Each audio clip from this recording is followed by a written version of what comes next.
please. Hey, how are you? Good, thank you. Hi.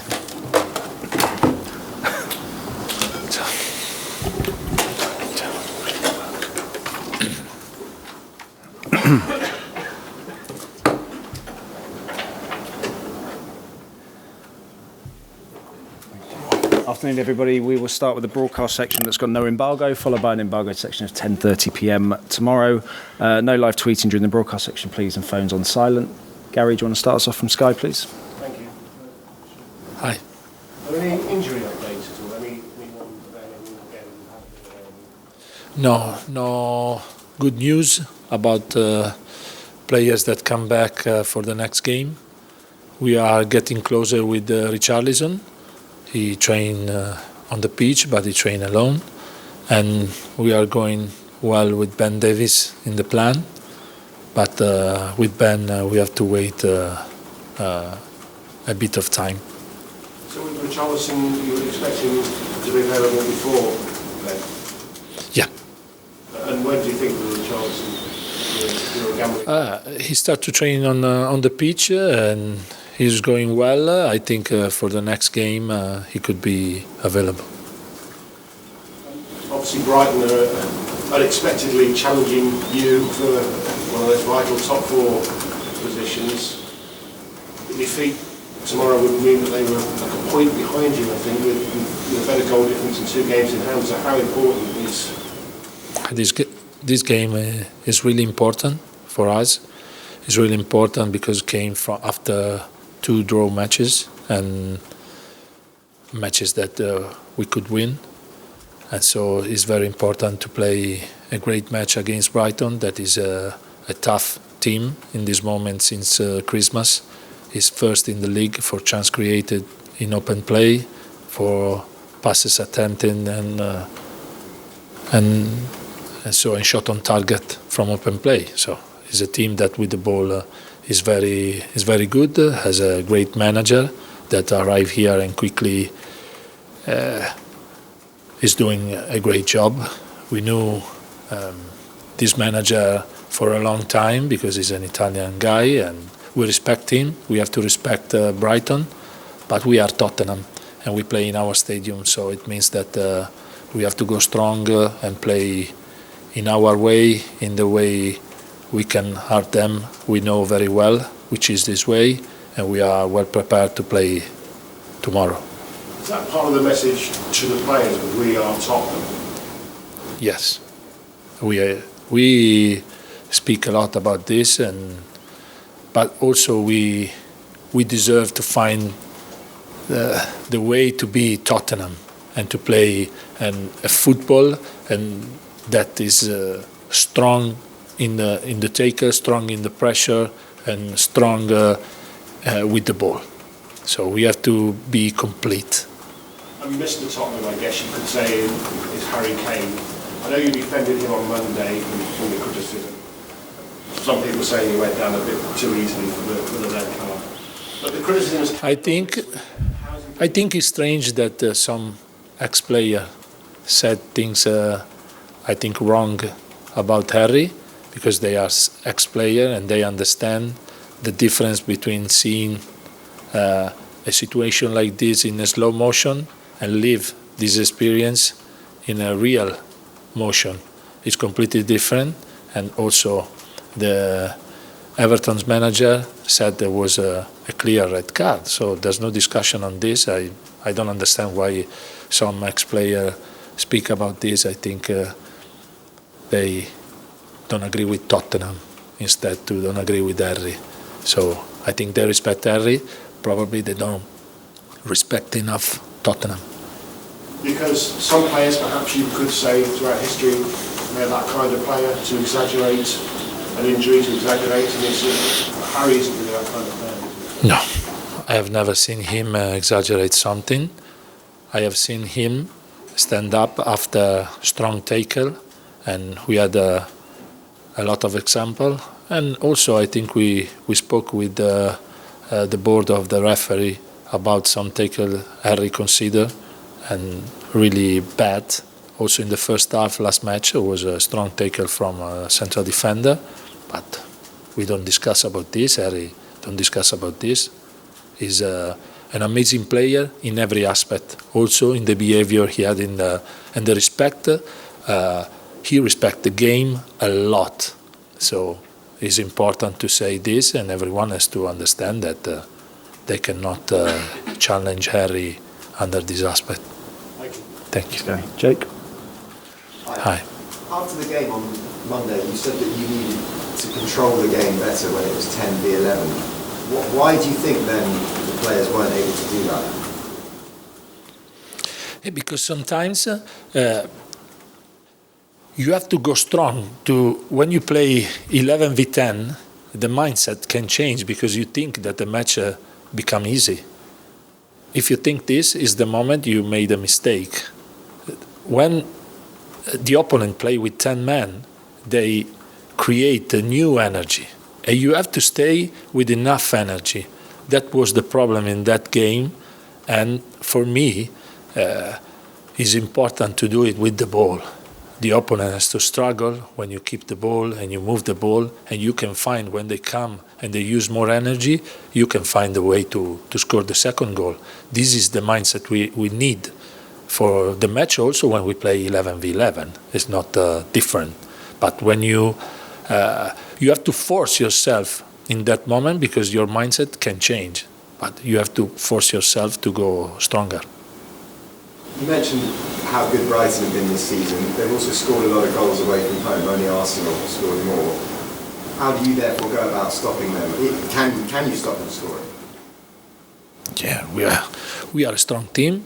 We can do it because we have players, we have a team, we have a squad that can defend in all the aspects. Brighton could be strong. We have to respect them because they are the first team in the league in some aspect, but we know also the way to do it, and we also beat them in their stadium, and we want to repeat a good performance, maybe in a different way, but because we play in our stadium and we want to be strong with the ball. Obviously, a lot of people have given them a lot of praise for the way they've been playing under the manager. Just explain then from a tactical point of view, what makes it so difficult to play against them? Why are teams finding it so hard, do you think? They wait you and they are well prepared. When you start to press them, they find a way to overcome your pressure. And they are well positioned, they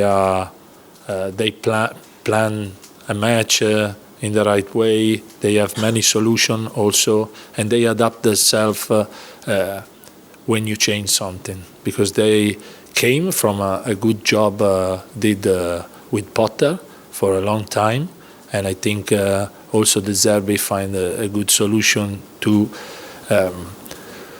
play with this style, because that team came with Potter and the players know themselves very well.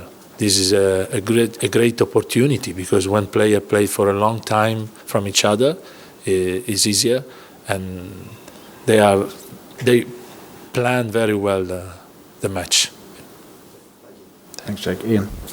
Hi, Christian. Is the ambition now for Spurs realistically top 4 or just top 6, just European football for next season? Tottenham has to play for the top 4 every time. Until Matt didn't say something different, we have to play strong to arrive for the top 4. But the odds are kind of stacked against you right now. Newcastle and Man U both above you by 3 points. Brighton, who have played well away from home this season, won at Old Trafford, won in the Cup, the Emirates. Right behind you with games in hand. It's not in your control right now to finish top 4. Yes. We lose the control because we draw 2 matches. If we won the last 2 matches, we were in control. Now we lose the control, and we have also some important match to play against teams that fight with us for the 4th place. So every time when you have this possibility, if you go strong and you play well, you can do it. So is your job for Saturday and going forward for the next month of the season to get that sort of killer instinct into your team where if they're winning 1-0, they see out the game and they win it, like you did at Brighton. You won 1-0 at Brighton. It wasn't a great game, it was a fairly boring game, but you saw the game out and won 1-0. Southampton, you threw away a 2-goal lead. At Everton, the man advantage, you threw away a 1-goal lead. How do you get your team to see out games, maybe manage games better? Yes, we lived two different experiences because the second one was with one-man lead in the game, and we have to force ourselves to go stronger, to try to score the second goal much more than defend the result. This is the way we have to play. To that end, what about players like Danjuma, brought in when he could have gone to other clubs in January, Everton and Bournemouth, has barely had a kick in the Premier League for Spurs. Is now the time to maybe have a look at some of the players, especially as... Now, for sure, because we don't have many players, but Danjuma deserved to play probably early, but we have also a squad and we have some leaders of our team. They can, if you send out of the pitch early, you can lose the possibility to score. We have 3 strikers, very good, so it's not easy to change them. You have to find the right way and the right moment, and also tactically. Now we don't have many solutions because we have not enough players. The last one from me, it is now a time to throw caution to the wind, as we say in England, i.e. take a risk, have a gamble, because you want to finish top 4, you say we are Spurs, we're going to be stronger, etc. Change the formation, maybe lose a defender and put another attacker on the pitch. Is that something you're thinking of in terms of moving forward in the next month? Yeah, but we have to take risk, not from me into the bench, but into the pitch. We have to prepare well situation, because if you take risk that you cannot defend this risk, maybe you have to struggle after. So we have to go in the right way, not in a bad way. So we are following a process. We have to improve under this aspect, of course, but also we have to be lucid in the idea and not lose the mind. Thanks, Ian. Charlie, and then finish with Ali, please. Just wondering, Cristian, what are the main things you think you can change about the team and the squad between now and the end of the season? At the moment, not something special, because we have not enough players. So we have a lot of problem with the injured player, and the player we have probably cannot allow us to change something tactically. We were preparing in the last month and a half, something different, but now we cannot use this situation. We have to be calm in this aspect, and we have to be lucid to decide the right thing. But the player know everything, so it's 18 months we work. We have to be consistent in the stronger way we have to play, and when we are lucky or good to win a game, we have to try to score more goals. You've been doing the role now for a couple of weeks. I just wondered what the things were that surprised you since taking over. Sorry? What the things are that surprised you about the role since taking over? Things that maybe you didn't expect? How many things I have to think about? Because normally when you're assistant, you don't have to think about many things. You are focused on your job, and you don't think about what the manager has to do. Now I have to think. What I'm doing now is one tough thing, but also sometimes you are focused only in a part of the team, but now you have to look all the department, to speak with all the department, to give them input they have to respect. So it's a long day, the day of the manager. Okay. Do you think that all the different comps, you see alignment and everyone's pushing in the same direction? Absolutely, because we are in a club with a lot of departments, and everyone has to push in the same way. But I think Antonio did a good job under this aspect, so we are good. Thanks, Charlie. Ali, finish us off, please. You say there about making or thinking about making changes over the past month or so. Are you in a difficult position in that you have to strike a balance between being respectful to Antonio and everything he did, but also making your own mark and also trying to make the fans happy as well? Yeah, absolutely. But I think the fan has to be happy about what we did